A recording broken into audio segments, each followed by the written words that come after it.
قابل صد احترام علماء کرامو، طلباء عظامو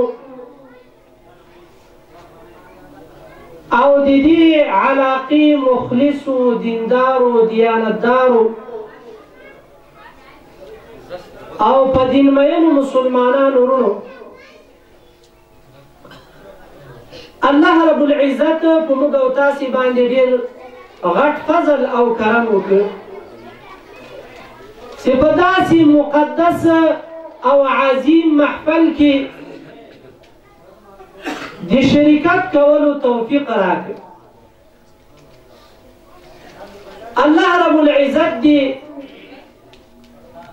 د موږ او د تاسې راتګ، د موږ او د تاسې ناسته د اسلام او دین خبرې کول او اورېدل خاص د الله رب العزت د رضا لپاره وګرځي.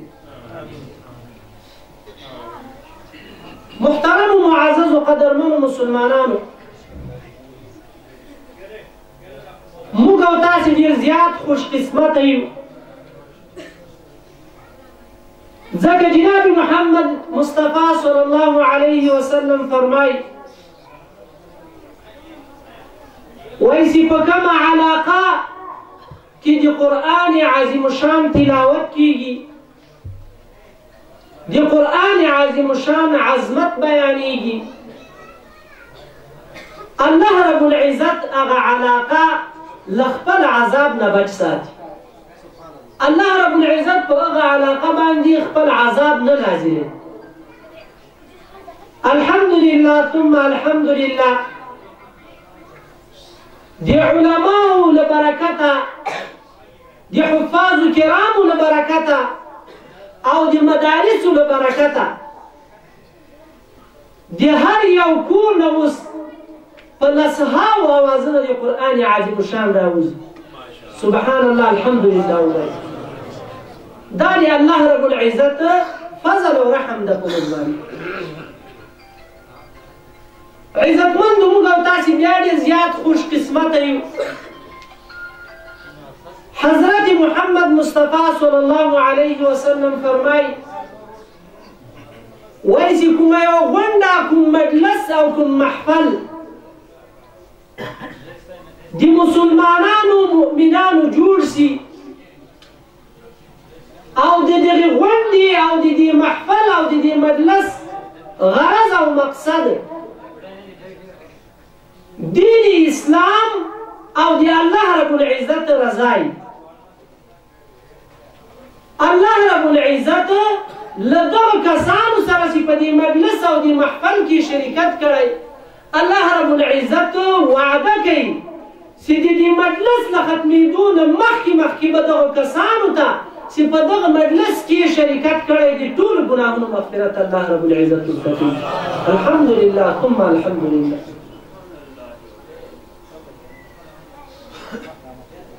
عزتمندو موږ او تاسې بیا ډېر زیات خوش قسمته یو. جناب محمد مصطفی صلی الله علیه وسلم فرمایي عند كل ختمة دعوة مستجابة. جناب محمد رسول الله صلی الله علیه وسلم فرمایي وایي دغسې د قرآن محفل جوړ سوی، د دین اسلام خبرې پکې کېږي، دا داسې محفلونه دي عزتمندو په دې کې الله رب العزت هغه د مسلمان دعا پکې قبلوي. نو عزتمندو الله رب العزت موږ او تاسې ته موقع راکړې ده چې نن د ځان لپاره د ټول امت مسلمه لپاره د ګناهونو د مغفرت دعا وکړو. محترم و معززو، ډېر بابرکته او با عظمت محفل د عزتمندو. په ذات د الله قسم درته کوم عزتمندو چې الله رب العزت هر انسان ته په داسې محافلو کې هغه د شرکت قدرت نه ورکوي. دا هغه کسان دي عزتمندو چې الله رب العزت ته محبوب ترین خلک دي.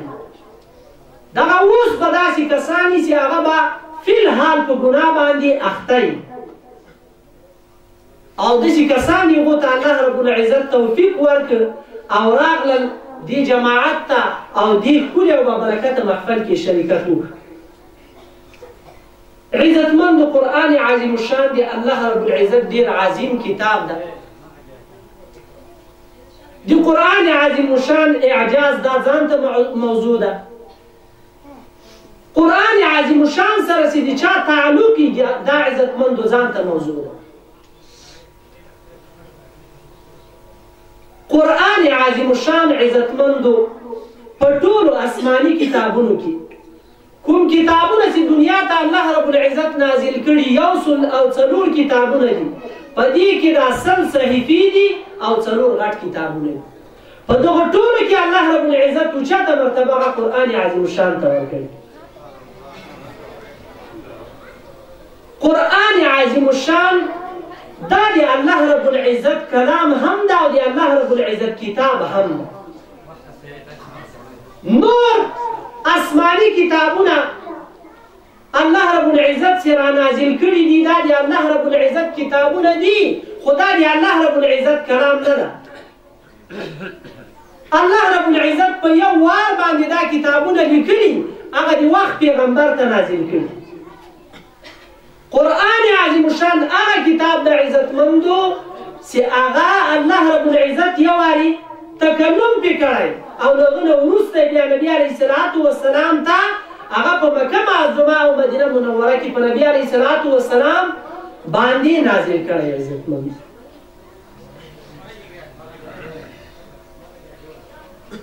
قرآن عظیم الشان هغه با عظمته کتاب د نورو کتابونو الله رب العزت چې نازل کړي دي هغو د حفاظت وعده الله رب العزت نه ده کړې. قرآن عظیم الشان عزتمندو هغه کتاب ده چې الله رب العزت په خپله په قرآن کې فرمایي انا نحن نزلنا الذکر وانا له لحافظون. الله رب العزت فرمایي قرآن ما نازل کړی او زه د دې حفاظت کوم. علماء کرام په دې باندې پوهېږي په دې آیات کې څومره تاکیدات دي نحوي. ان دام تاکید ده د جمع متکلم مع الغیر صیغه ده. نحنو بیا د دې تاکید کوي. الله رب العزت په ډېر تاکید سره دا خبره کوي عزتمندو چې قرآن عظیم الشان دا ما نازل کړی د قیامت تر ورځې به زه حفاظت کوم او موږ او تاسې په خپلو سترګو باندې وینو.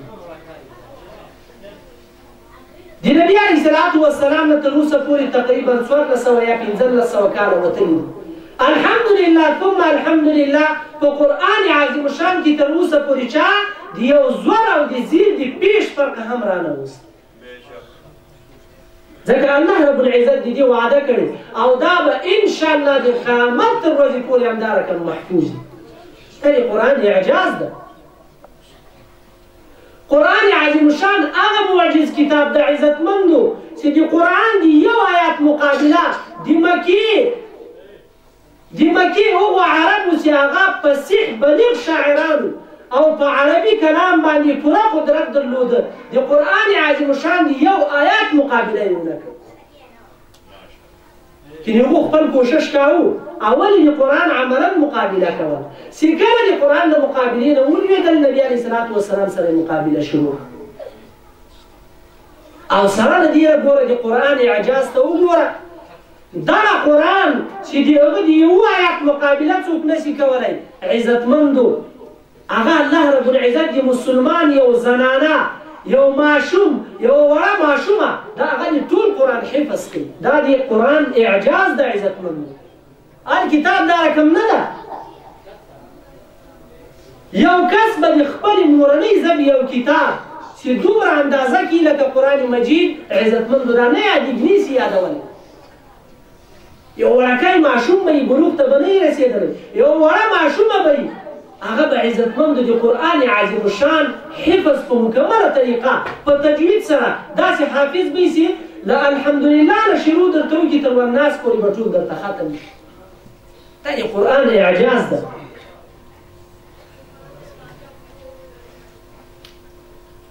په 2مه صدۍ کې یو شاعر بلیغ شاعر تیر سوی ده ابن مقنع نومېږي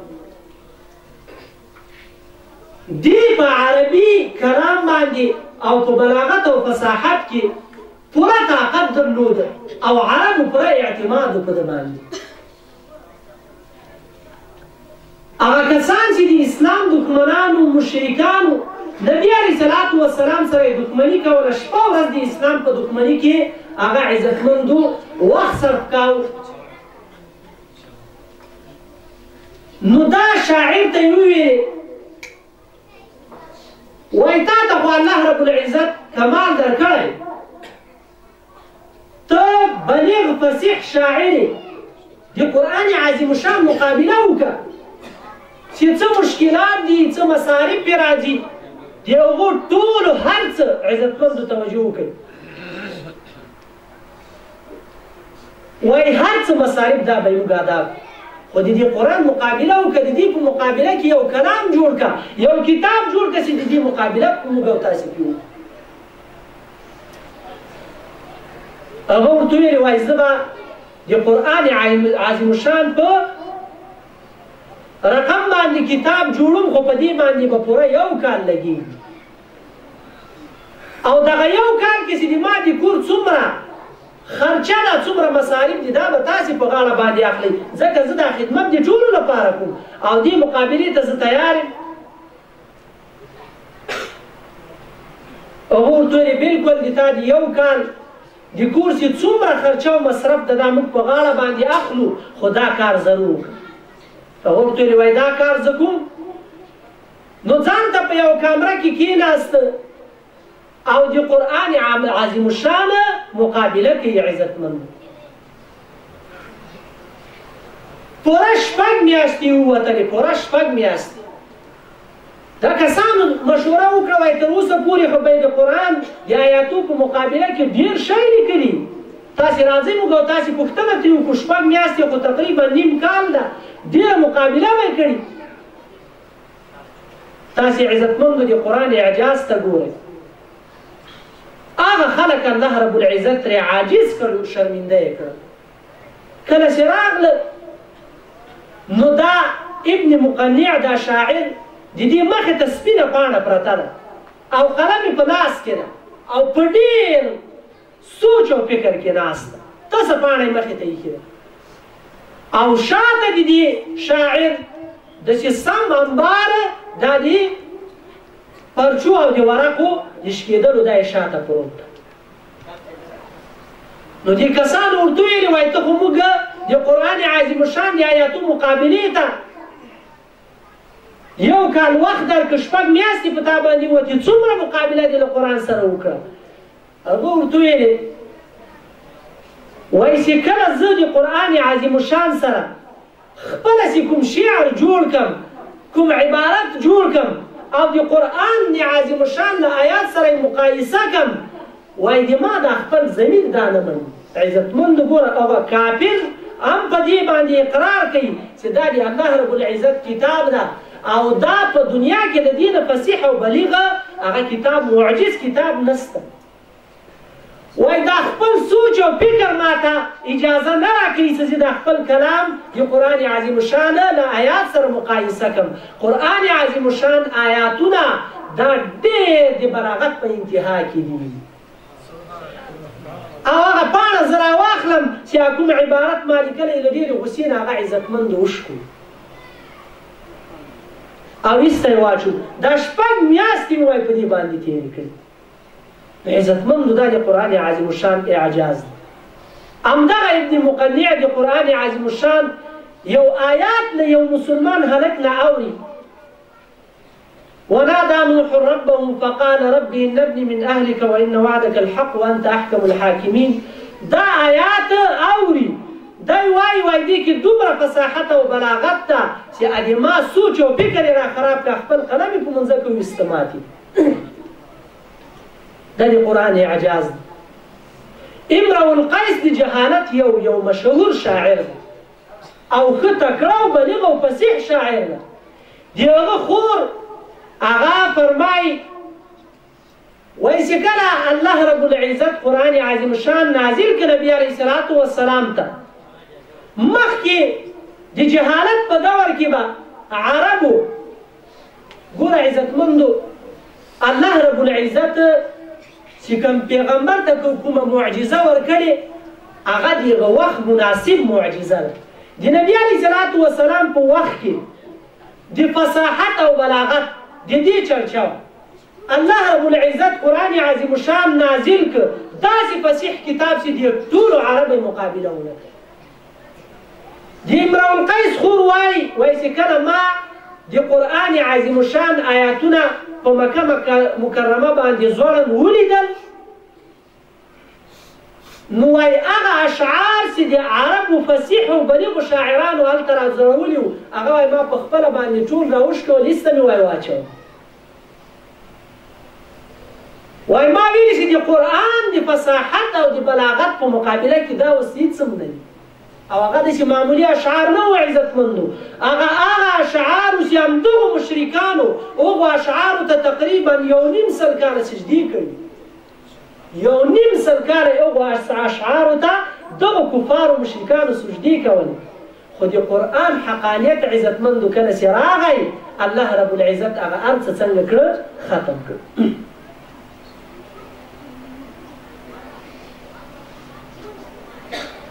علامه ابن جوزی په خپل کتاب وفاء الوفاء باحوال المصطفى د دې کتاب په اول جلد کې یو واقعه نقلوي.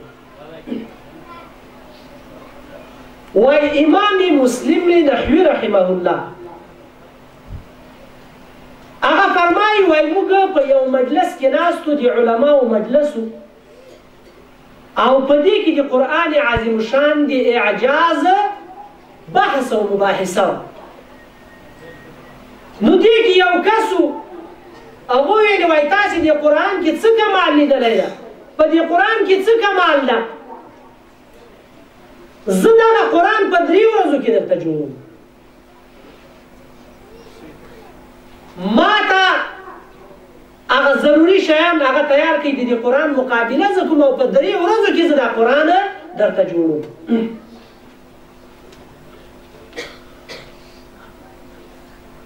نو واقعیا داسې ده چې کله د هغه 3 ورځې ووتې د هغه څه معلومات ونه سو.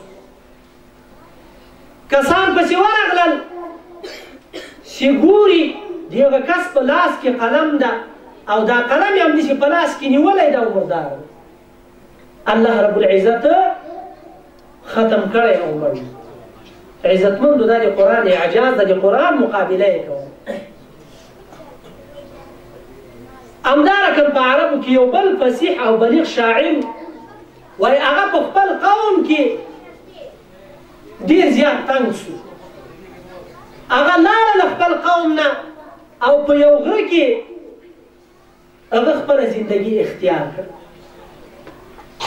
نو دا د کوم شاګردان چې وو دلته به یې اشعار جوړول او د تصحیح او د صحیح کولو لپاره به یې هغه ته وروړل چې کوم کمی او زیاتی به پکې وو د هغه اصلاح به ده کولی.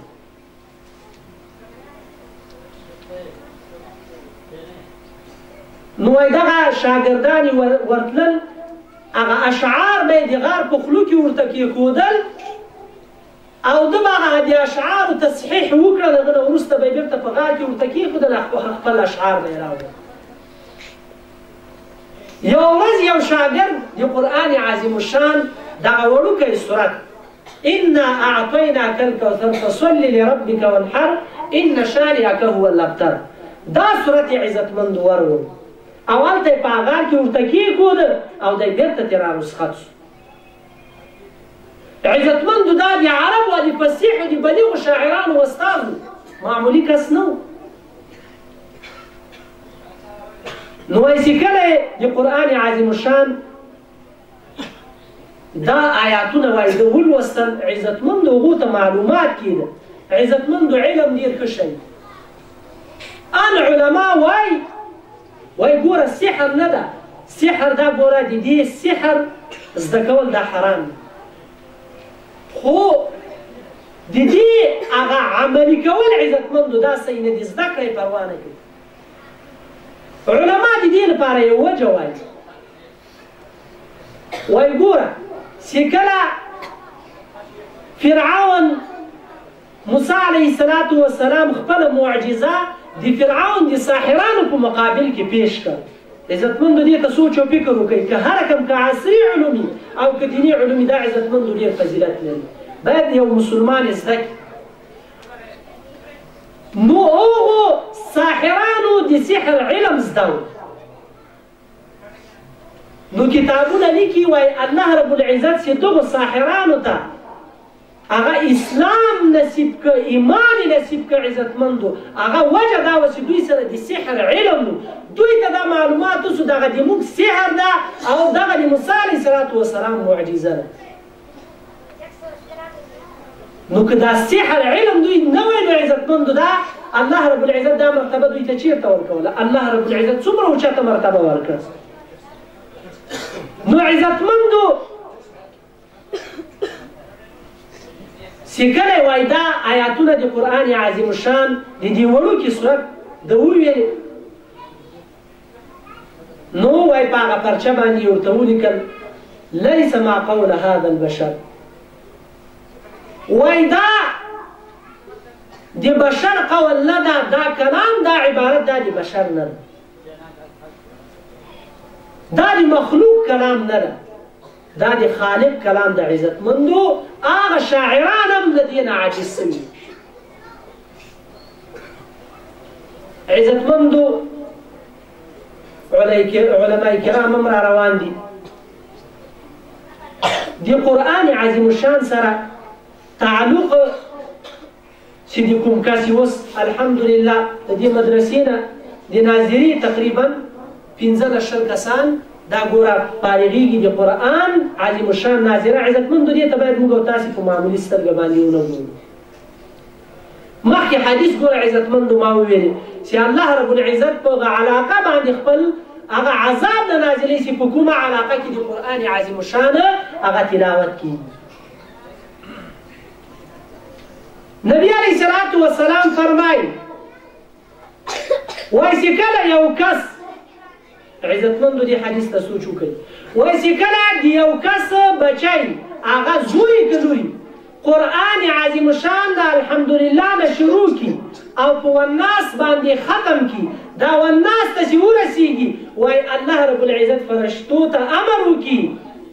عزتمندو یو ده ته اعزاز نه ده، د والدینو لپاره اعزاز ده. وایي الله رب العزت فرشتو ته امر وکړي چې د والدینو په عملنامو کې څومره بد اعمال دي، ګناهونه دي، دا ټول محو کړي. دا اوس څومره غټه خبر ده. الحمدلله دا ماشومان دي، بار ماشومان دي، د قرآن عظیم الشان ناظره یې زده کړې. الحمدلله الله رب العزت به توفیق ورکړي، حفظ به وکړي. الله رب العزت د دغه قرآن عظیم الشان په ناظره باندې الله رب العزت د دوی د والدینو د عملنامې هغه ټول ګناهونه عزتمندو محو کوي او مغفرت ورته کوي. نو عزتمندو موږ او تاسې باید په خپلو کورونو کې حتی الوسع یو یا دوه کسان عزتمندو هغه قرآن ته کښېنوي. سوچ او فکر د مسلمانانو ټول دا جوړ سوی، هر څه په عصري علومو پورې وستړلي دي. قرآن د عصري علومو تابع کړی، اصل قرآن دا دیني علم ده او دا نور عزتمندو تابع دي. موږ او تاسې عزتمندو اول باید په خپلو بچیانو باندې قرآن زده کړو. الله رب العزت په قیامت کې د عصري علومو پوښتنه نه کوي، الله رب العزت د دین پوښتنه یې تا نه بچي نه کوي. او بیا عزتمندو د دې قرآن عظیم الشان دی الله رب العزت هغه نعمت ده چې په دنیا او آخرت کې عزتمندو تا ته ګټه در رسېږي. مال به څه کې که ته پر خپل اولاد باندې د ورځې 1000 روپۍ وګټې، 2000 روپۍ وګټې، هغه روپۍ عزتمندو د تا د دنیا دغه د 5 ورځو ژوند لپاره تا ته په ګټه درځي، خو آخرت ته خو عزتمندو هېڅ ګټه ونه کړي.